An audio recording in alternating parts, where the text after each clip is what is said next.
My name is Peter Parker, and Marvel has spent 3 Spider-Man franchises teaching Peter Parker the same lesson. like a coffee. Being Spider-Man absolutely wrecks your personal life. Is there anything else? No. Brand New Day finally asks a better question.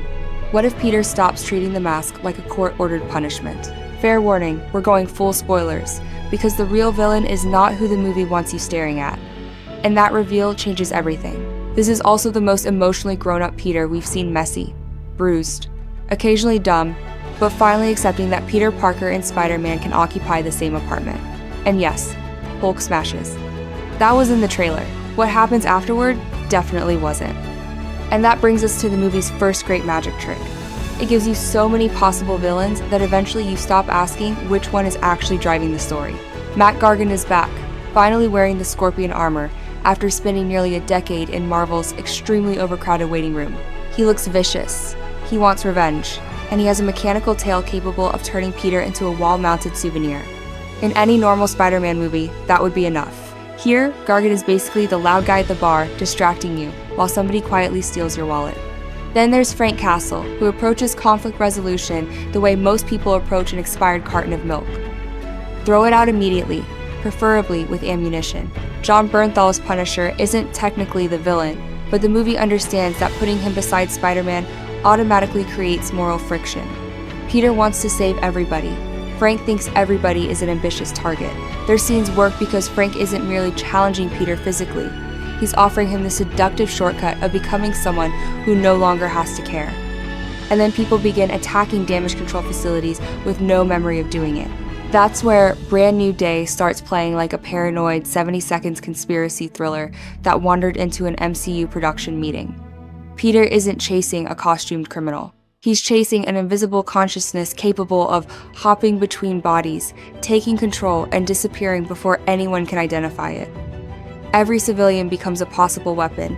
Every witness becomes a suspect. It's invasion of the body snatchers with web fluid. The movie spends most of its runtime encouraging us to treat Sadie Sink's mystery character as the monster behind it all, and when Peter's AI finally identifies her as Jean Grey, the reveal lands on 2 levels. For casual viewers, it's Marvel officially kicking open the X-Men door. For comic book fans, it's the cinematic equivalent of finding a live grenade inside a birthday present. Because Jean Grey is never just a telepath. That's like describing the Hulk as a gentleman with anger management issues. But the clever part is that Jean isn't really the villain. She's a terrified young woman weaponizing powers she can barely control while searching for her kidnapped sister, Sarah. Her attacks on damage control aren't part of some master plan to conquer New York. She is tearing through the institution she believes stole the only person who could understand her. The actual villain is William Metzger, the head of damage control, played by Tremel Tillman, with a kind of calm corporate politeness that should immediately make every moviegoer suspicious. Metzger doesn't rant, wear armor, or announce that humanity must evolve. He simply classifies people as threats, takes away their freedom, and calls the paperwork public safety. That is the movie's real bait and switch. Jean looks dangerous because her suffering is loud. Metzger looks reasonable because his cruelty has a government logo on it, and Peter initially falls for it. He spends half the movie protecting the people imprisoning Jean because the uniform tells him which side is legitimate. Only later does he realize he hasn't been hunting a villain. He has been helping the villain contain the victim. And this is where Brand New Day does something Spider-Man movies have been circling for more than 20 years. It finally saves Peter Parker. Not New York, not the multiverse, not a busload of civilians dangling over the East River. Peter Parker, the increasingly exhausted human being underneath the world's most commercially successful Halloween costume. Fair warning, this is the part that might wreck you. Every live-action Spider-Man has been trapped inside the same impossible argument. Can Peter Parker have a real life while remaining Spider-Man? Or does putting on the mask eventually destroy everything the person underneath it loves?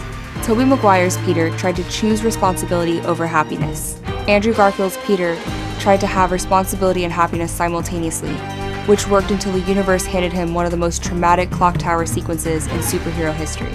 Tom Holland's Peter went even further. He decided the safest solution was to remove Peter Parker from the equation altogether. After No Way Home, Peter isn't merely lonely. He has turned loneliness into a code of ethics. MJ doesn't remember him. Ned doesn't remember him. Aunt May is gone. Tony Stark is gone. Happy knows Spider-Man but has no idea who Peter is. The entire world has effectively deleted his account, changed the password, and somehow kept the superhero subscription active. And Peter accepts it because he believes suffering quietly is what good people do. That's what makes Holland's performance here so painful. Peter isn't waiting for someone to rescue him. He has convinced himself that there is nothing to rescue. Spider-Man can still swing through Manhattan, stop robberies, crack jokes, and help strangers. Peter Parker, as far as he is concerned, is just the dangerous attachment that gets people killed. So he works more, sleeps less, keeps moving. Because as long as somebody somewhere needs Spider-Man, Peter never has to go home and confront the possibility that nobody needs him. It's heroic in the same way answering work emails at 3 in the morning is dedication. Eventually, somebody has to take away your laptop and ask whether you've eaten. Tom Holland has always understood the frightened kid inside Spider-Man, even when his Peter was fighting aliens, catching collapsing buildings, or accidentally breaking the multiverse. Holland played him like a teenager, desperately improvising adulthood. That vulnerability was already visible in The Impossible, years before Marvel handed him the suit. Fear has never looked decorative on Holland. It takes over his breathing, his posture, even the way his sentences fall apart. Here, that vulnerability has matured. This isn't the panic of a kid who doesn't know what to do. It is the exhaustion of a young man who believes he knows exactly what must be done and hates the answer. Compare that with Tobey Maguire. Maguire's Peter was never particularly good at separating his two lives. In Spider-Man 2, being Spider-Man destroys his schedule, his education, his employment, and whatever remaining chance he has with Mary Jane. The man can stop a moving train but cannot deliver a pizza across Manhattan without being publicly humiliated. When Peter loses his powers, the movie treats it like his body finally filing a formal complaint. Maguire's great lesson is that responsibility cannot simply be abandoned when it becomes inconvenient. He briefly chooses Peter Parker, but he cannot ignore people in danger. Being Spider-Man is not merely something he does. It is the moral decision he must continue making. Andrew Garfield's Peter is different. Garfield looks like he actually enjoys being Spider-Man. He moves with swagger, jokes because he's having fun, and treats criminals like unwilling participants in his improv set. Of the three actors, he creates the least physical distance between Peter and the mask. His Spider-Man feels like Peter with the volume turned up. But emotionally, Garfield's Peter is divided by guilt. Captain Stacy asks him to stay away from Gwen, and Peter breaks that promise. He loves her too much to leave and believes, perhaps arrogantly, that he can protect her. Gwen's death doesn't simply break his heart. It appears to prove that Peter Parker's happiness and Spider-Man's responsibility cannot coexist. That is why Andrew Garfield catching Zendaya's MJ in No Way Home lands harder than half the dialogue in the movie. His face tells the entire story. He saves her, but for one brief second, he is also reaching backward through time, trying to save Gwen. Garfield doesn't need to explain it. The grief has been living in his body for years. Tom Holland inherits both versions of that conflict. Like Maguire, he believes Spider-Man demands sacrifice. Like Garfield, he believes loving someone places a target on them. But Holland's Peter reaches the bleakest conclusion. Perhaps everyone would be safer if Peter Parker stopped asking to be loved at all. That is a lie Brand New Day finally forces him to confront. Peter calls his isolation responsibility because "I am terrified of losing people again" sounds considerably less heroic. Staying away from MJ and Ned may protect them, but it also protects Peter from having something to lose. He isn't only sacrificing love, he is hiding from it.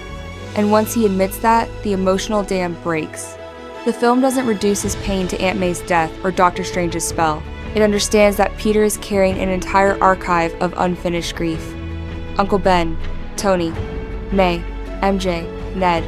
Every goodbye he never processed because another emergency arrived before he had the chance. That is the Spider-Man curse. The city never pauses long enough for Peter Parker to mourn. Holland plays the realization without turning it into a polished superhero speech. Peter struggles to get the words out. He looks almost ashamed of needing anyone. This is someone who can absorb a punch from the Hulk, but can barely survive being asked whether he is okay. And that is why the movie's emotional climax matters more than its physical one. Peter doesn't receive some magical restoration of his former life. The universe doesn't apologize and return everything it took. He simply stops believing that isolation is the only honorable way forward.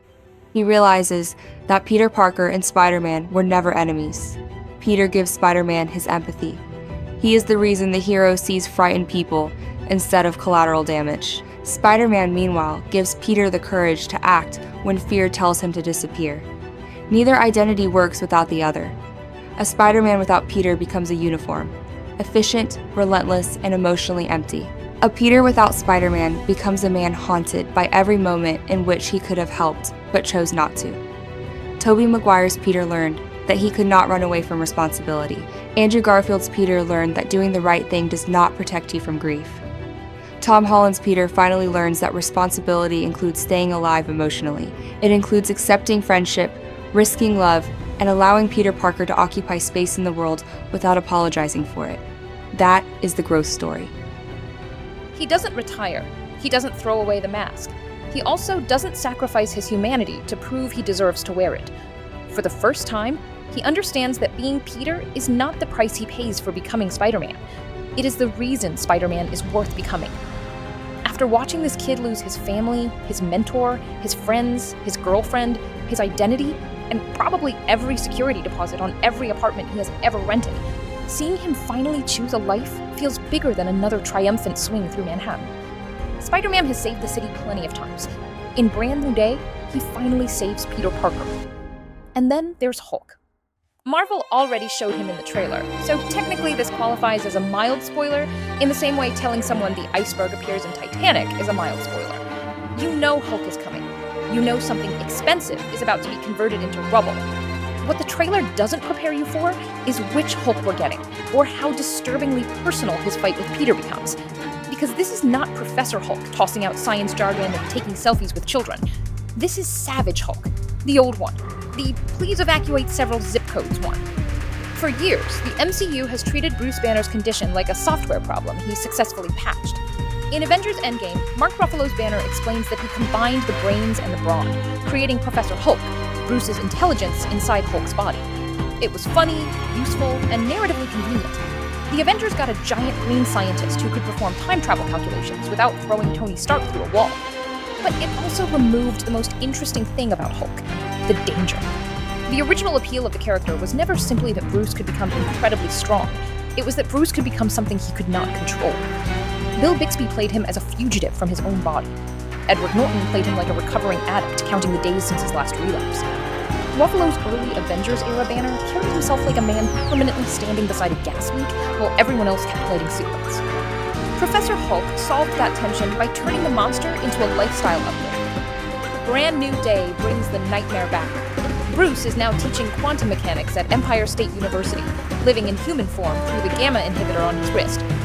Peter visits him because his own powers are changing. His body is producing organic webs, his aggression is increasing, and his spider DNA is beginning to behave less like a superpower and more like a hostile corporate takeover. Naturally, Peter asks Bruce Banner for advice, because when your body contains a second personality with severe impulse control issues, you call the one Avenger whose pants have survived more transformations than most Hollywood marriages.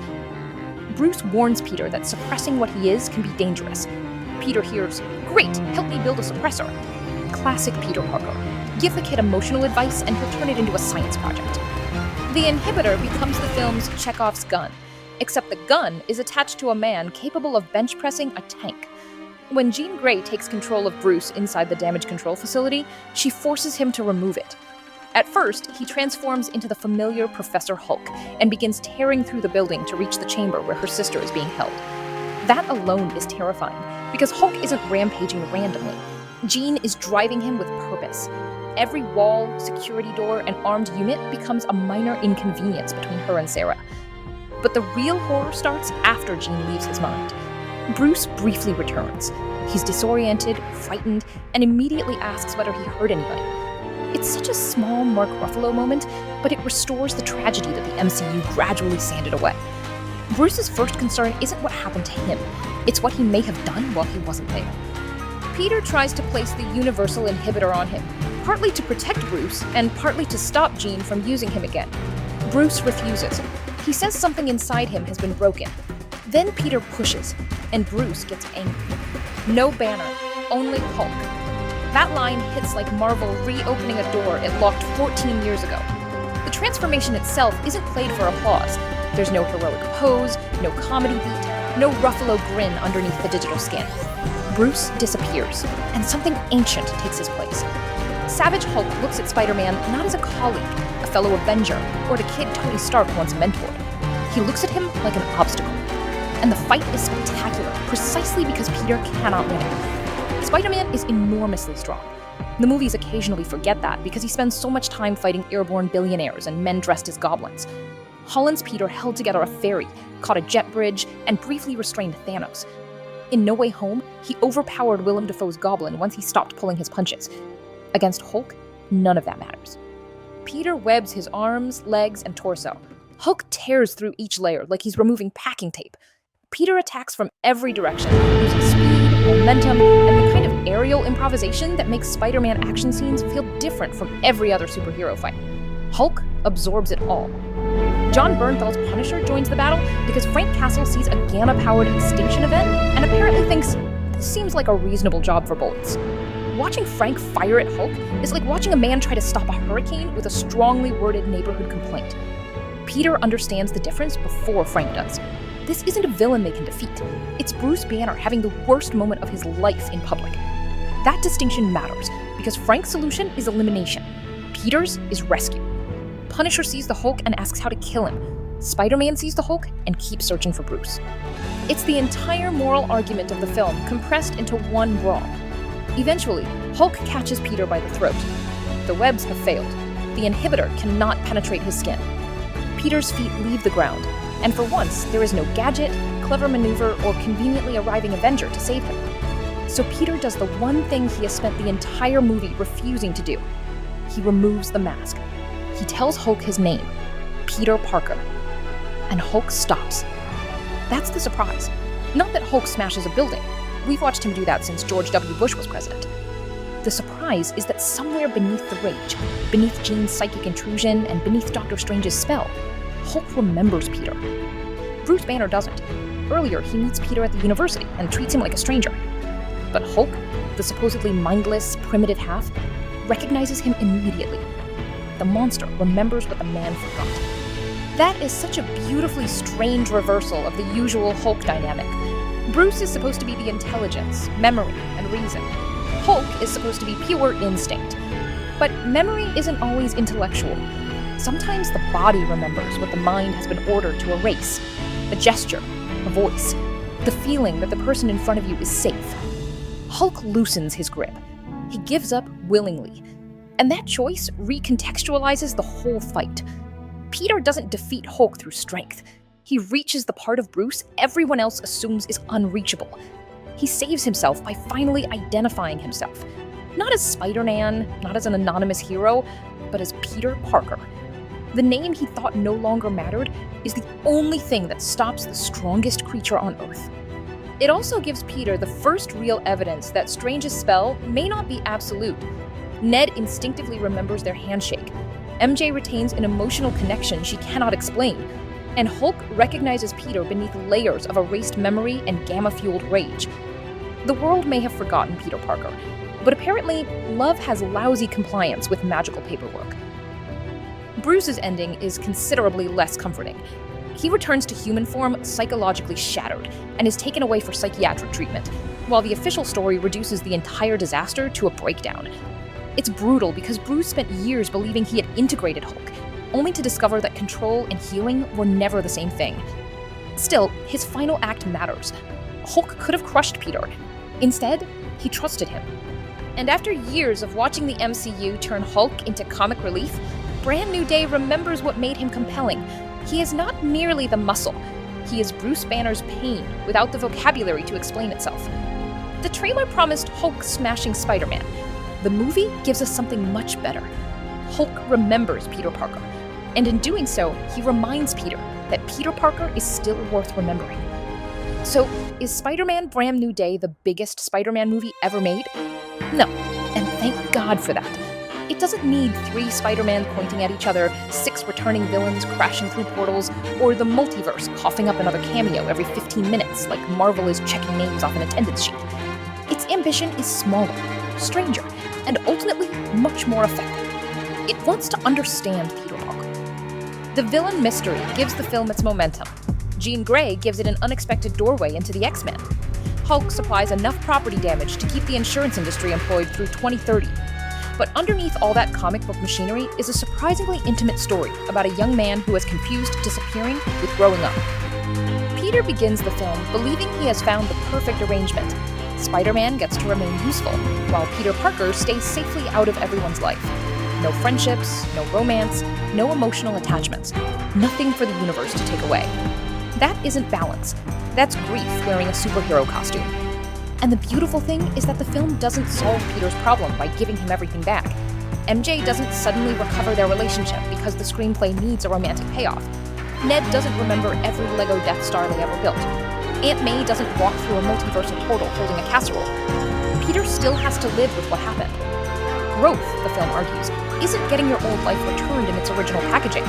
It's finding the courage to build another one when you know exactly how badly loving people can hurt. That's what separates Tom Holland's journey from the Spider-Man who came before him. Tobey Maguire taught us that Peter cannot abandon responsibility. Andrew Garfield taught us that accepting responsibility doesn't guarantee a happy ending. Holland's Peter learns the final, perhaps hardest lesson. Suffering is not proof that you're doing the right thing. Sometimes suffering is simply suffering. Sometimes the responsible choice is allowing yourself to be known. That is why Hulk remembering Peter lands harder than another giant third-act battle ever could. Bruce Banner forgets him. The world forgets him. Official reality says Peter Parker no longer belongs in anybody's memory. But Hulk remembers. Somewhere beneath the rage, magic, trauma, and several metric tons of green muscle, the connection survives. Peter removes his mask, says his name, and discovers that the identity he considered disposable is the very thing that saves him. That is Brand New Day in one scene. Peter Parker is not the inconvenient civilian life Spider-Man must constantly apologize for. He is the conscience, vulnerability, humor, and stubborn compassion that makes Spider-Man a hero instead of an athletic surveillance drone in red pajamas. And yes, the movie gives us villains, conspiracies, Jean Grey, Punisher, Savage Hulk, and enough franchise seeds to occupy YouTube theorists until the next trailer drops. But its greatest reveal is much simpler. Peter Parker is still here, still scared, still grieving, still catastrophically behind on rent. But here, for the first time in Tom Holland's Spider-Man story, Peter doesn't end the movie by surrendering another part of himself. He puts the mask back on without using it to hide. Spider-Man saves New York again, but Brand New Day finally saves the kid underneath. Peter begins the film believing he has found the perfect arrangement. Spider-Man gets to remain useful, while Peter Parker stays safely out of everyone's life. No friendships, no romance, no emotional attachments. Nothing for the universe to take away. That isn't balance. That's grief wearing a superhero costume. And the beautiful thing is that the film doesn't solve Peter's problem by giving him everything back. MJ doesn't suddenly recover their relationship because the screenplay needs a romantic payoff. Ned doesn't remember every Lego Death Star they ever built. Aunt May doesn't walk through a multiversal portal holding a casserole. Peter still has to live with what happened. Growth, the film argues, isn't getting your old life returned in its original packaging. It's finding the courage to build another one when you know exactly how badly loving people can hurt. That's what separates Tom Holland's journey from the Spider-Man who came before him. Tobey Maguire taught us that Peter cannot abandon responsibility. Andrew Garfield taught us that accepting responsibility doesn't guarantee a happy ending.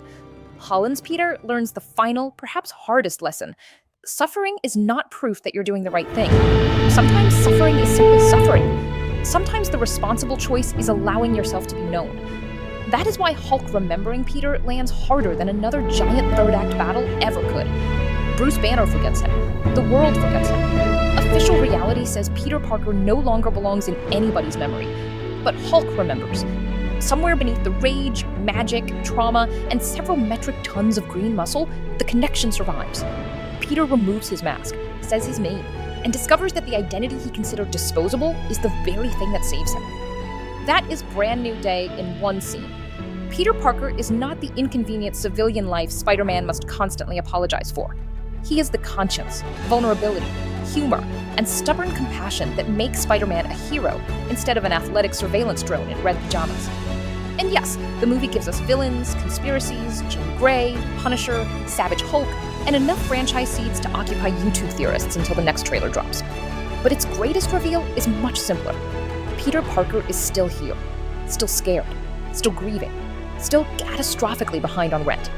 But here, For the first time in Tom Holland's Spider-Man story, Peter doesn't end the movie by surrendering another part of himself. He puts the mask back on without using it to hide. Spider-Man saves New York again, but Brand New Day finally saves the kid underneath.